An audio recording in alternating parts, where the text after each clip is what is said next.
Ashok station से बाहर निकलकर इधर उधर टैक्सी देखने लगा।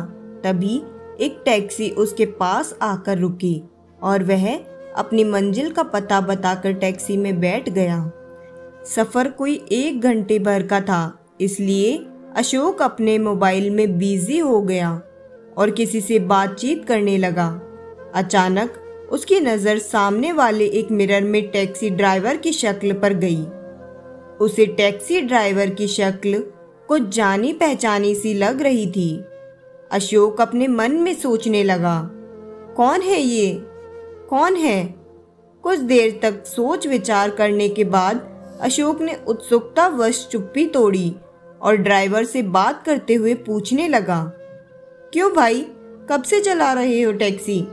तभी टैक्सी ड्राइवर ने जवाब दिया, जी सर, यही पिछले 3 सालों से चला रहा हूँ। तो तुम पहले क्या करते थे? उसने फिर से उत्सुकतावश पूछा। ड्राइवर ने जवाब दिया, जी पहले मैं एक प्राइवेट कंपनी में नौकरी करता था, मैनेजर की पोस्ट पर। अशोक ने पूछा, कौन सी कंपनी में?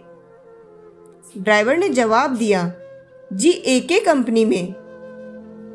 यह सुनकर अशोक मन में हंसने लगा और सोचने लगा, एके कंपनी मतलब ये तो मेरी कंपनी है।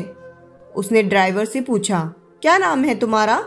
उसने जवाब दिया, जी मोहन। अशोक को याद आ गया, मोहन, हाँ, तभी मैं कहूँ चेहरा कुछ जाना पहचाना सा क्यों है।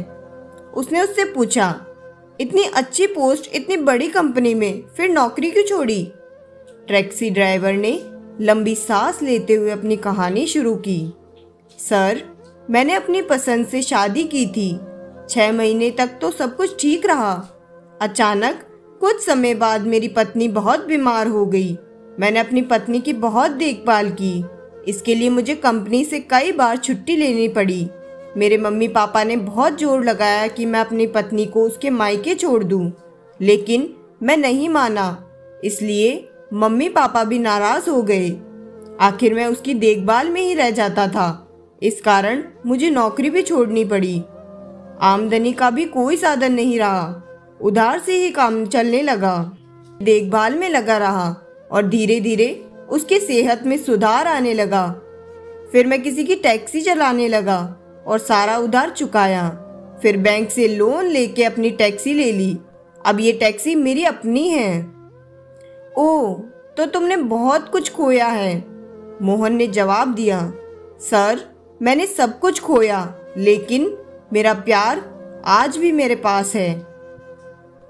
प्यार शब्द का इस्तेमाल हम अपने जीवन में बहुत बार करते हैं, लेकिन प्यार कैसे निभाया जाता है उस टैक्सी वाले ने समझा दिया था। टैक्सी अपनी मंजिल तक पहुंच चुकी थी। अशोक की आंखें भीगी हुई थी और वह लगभग नतमस्तक सा मोहन के कंधे पर हाथ रखकर बोला, आज तक मैं अपने आप को लोगों के लिए आइडल मानता था, मगर मेरे दोस्त, असली आइडल तो तुम हो दुनिया के लिए। खुश नसीब होते हैं वो लोग जिनके पास ये अनमोल दौलत होती है, सच्चा प्यार और सच्चा समर्पण। God bless you my child. ऐसा कहकर अशोक भीगी हुई पलकों को साफ करते हुए अपनी मंजिल की ओर बढ़ गया। वही मोहन मुस्कुरा रहा था।